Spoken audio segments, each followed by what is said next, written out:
Salut tout le monde, c'est Famille Fête Catala, pareil, j'espère que vous allez bien.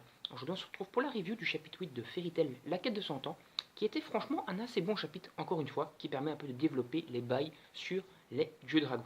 Dans ce chapitre, donc, au début, on a toujours les mangeurs de dragons, donc de la guilde Diabolo.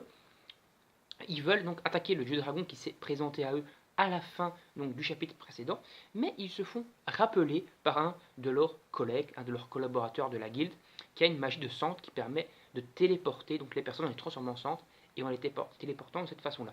Et donc, il va donc téléporter ces sbires qui vont s'énerver, enfin surtout la fille, parce qu'elle voulait vraiment manger le dieu dragon, mais du coup, elle n'a pas l'occasion parce qu'elle se fait téléporter de force par son collègue. Le dieu dragon, après, va leur annoncer, va leur demander à Natsu, etc., pourquoi ils sont venus, est-ce qu'ils sont venus pour le tuer, etc. Et Natsu va lui dire qu'à la base, ils sont venus pour le sceller, pas pour le tuer, mais qu'ils le feront uniquement s'il s'agit qu'il est un mauvais gars.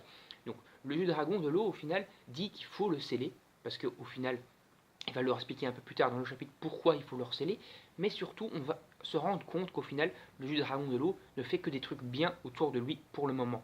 On va aussi se rendre compte qu'avant, il faisait des trucs négatifs, qu'il tuait des gens pour le plaisir, etc.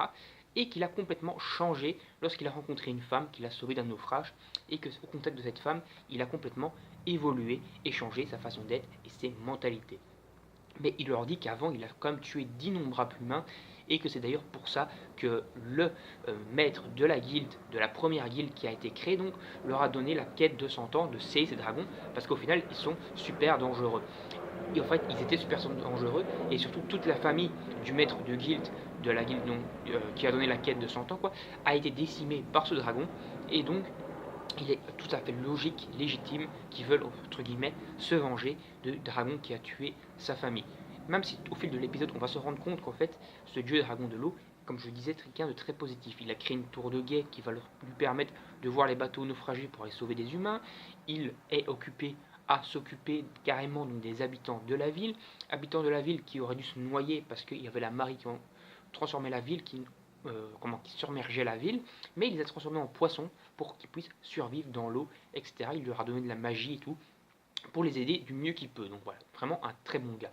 Mais on se rend compte, et surtout, au final, il annonce lui-même qu'il doit être scellé, voire être tué, parce qu'au final, il commence à perdre le contrôle de ses pouvoirs, et c'est-à-dire qu'en réalité, la marée qui surmerge la ville de Elmina est en réalité provoquée par ses propres pouvoirs qui commencent à déconner, et donc il pourrait surmerger la totalité du continent s'il n'arrive pas à contrôler correctement ses pouvoirs. Et donc, il dit à Natsu, etc., vous devez me vaincre parce que je suis un danger, je deviens un danger. Et en plus, entre guillemets, pour tout le mal que j'ai provoqué par le passé, je suis donc un danger et je pourrais tout simplement redevenir maléfique. Parce qu'entre guillemets, le moment où je tuais les gens, c'était en fait à cause plutôt des pulsions meurtrières que j'avais, qui pourraient donc tout simplement revenir à tout moment.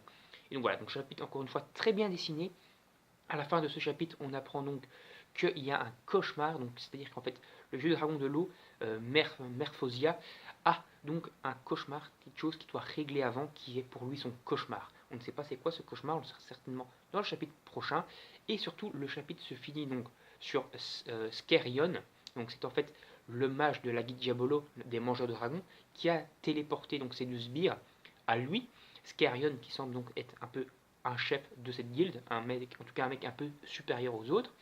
Et lui, il fait tout simplement une annonce en disant qu'ils ne peuvent pas manger le jeu de dragon de l'eau parce qu'il s'agit en réalité d'un faux jeu de dragon de l'eau.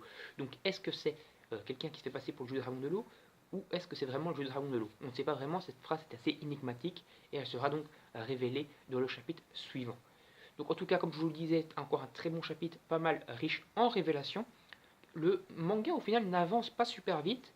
Donc moi qui pensais qu'au maximum en 7 tomes ça allait être réglé, je pense qu'on va quand même partir au moins sur 9-10 tomes.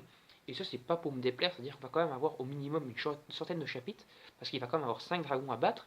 Il y a encore en parallèle la quête de Avatar qui se suit. Il y a la quête maintenant de la guilde Diabolo. Les Diabolos se sont intégrés dans l'œuvre, intégrés dans l'histoire. Et donc on va avoir sur 3 arcs différents. Ça promet quand même d'être assez riche en histoire et assez riche en arcs. Et donc je pense qu'on va quand même partir sur une dizaine de tomes. Et ça c'est quand même très intéressant et très sympathique. Donc voilà, n'hésitez pas à vous abonner à la chaîne, à liker la vidéo, à donner votre avis sur le chapitre en commentaire, à partager la vidéo comme je vous dis sur vos réseaux sociaux, à la liker, à donner votre avis également en commentaire sur ma propre vidéo. Et n'hésitez pas à vous abonner et à activer la petite cloche pour ne rien manquer des prochaines vidéos. Moi je vous dis salut, à la prochaine.